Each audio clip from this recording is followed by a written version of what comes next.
Praise the lord. ప్రభు అయిన యేసుక్రీస్తు నామములో మీకు శుభములు. ఈ దినం కొరకైన దేవుని వాగ్దానం, భయపడకుము, నేను నీకు సహాయం చేసేదను. యెషయా గ్రంథం 41వ అధ్యాయం 13వ వచనం. ఇంతవరకు మనకు సహాయము చేసినని చెప్పి దానికి ఎబెనేజరు అని పేరు పెట్టెను. తన ప్రజలమైన మనకు దేవుడు సహాయం చేయకపోతే మరి ఎవరికి చేస్తారు? కొండల తట్టు నా కన్నులు ఎత్తుచున్నాను, నాకు సహాయము ఎక్కడి నుండి వచ్చును అనే ప్రశ్న మనలో ఉంటే, భూమి ఆకాశములను సృష్టించిన దేవుడు మనకు సహాయము చేయువాడై ఉన్నాడు. సహాయము అను ఈ మాట భద్రతను, తోడ్పాటును చూపించుచున్నది.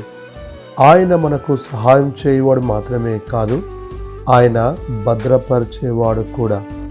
మన చుట్టూ ఎన్నో రకములైన కష్ట పరిస్థితులు మనము చూడగలుగుతున్నాం.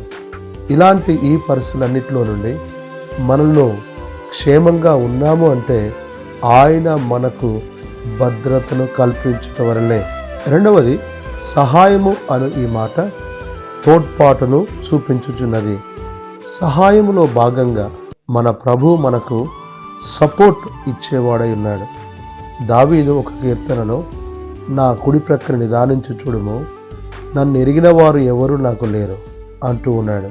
ఇలాంటి ఈ పరిస్థితుల్లో కూడా దేవుడు అతనికి తోడ్పాటుని ఇచ్చి అతన్ని ధైర్యపరిచి ముందుకు నడిపించినాడు.